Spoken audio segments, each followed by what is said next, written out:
ভারত পাকিস্তানের কূটনৈতিক অঙ্গনে চলছে পাল্টাপাল্টি হুমকি।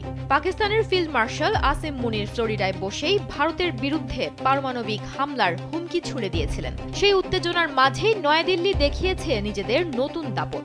আগস্ট মাসে কৌশলগত সক্ষমতার প্রদর্শনী হিসেবে সফলভাবে উৎক্ষেপণ করেছে অগ্নি 5 ব্যালিস্টিক ক্ষেপণাস্ত্র। আর তারই ধারাবাহিকতায় এবার প্রথমবারের মতো ট্রেন থেকে পারমাণবিক সক্ষমতার অগ্নি প্রাইম ক্ষেপণাস্ত্রের সফল পরীক্ষা চালিয়েছে দেশটি। প্রতিরক্ষা মন্ত্রী রাজনাথ সিং সামাজিক যোগাযোগ মাধ্যমে ভিডিও প্রকাশ করে বলেন, স্যান্ডেলিনা সো রূপচর্চায় আভিজাত্য। এ পরীক্ষার মাধ্যমে ভারত বিশ্বের কয়েকটি বিশেষ দেশের তালিকায় যুক্ত হলো, যারা রেল ভিত্তিক মোবাইল লঞ্চার থেকে ক্ষেপণাস্ত্র ছুটতে সক্ষম।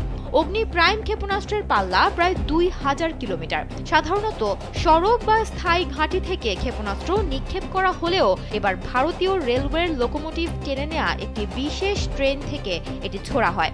ফলে শুধু স্থলঘাঁটি নয়, দেশটির যে কোনো প্রান্তে রেললাইন ব্যবহার করেও ক্ষেপণাস্ত্র নিক্ষেপ করা সম্ভব হবে। বিশ্লেষকরা বলছেন, এই সক্ষমতা ভারতের সামরিক কৌশলে বড় পরিবর্তন আনবে। একদিকে শত্রুপক্ষের স্যাটেলাইটের চোখ ফাঁকি দিয়ে সুড়ঙ্গের ভেতরে ক্ষেপণাস্ত্র গোপন রাখা সম্ভব হবে। অন্যদিকে যুদ্ধের সময় প্রচলিত ঘাঁটি ধ্বংস হয়ে গেলেও রেললাইন ব্যবহার করে বিকল্প লঞ্চ পয়েন্ট থেকে পাল্টা হামলা চালানো যাবে। তবে এক্ষেত্রে কিছু সীমাবদ্ধতাও রয়েছে। রেললাইন ছাড়া এ ব্যবস্থা কার্যকর নয়।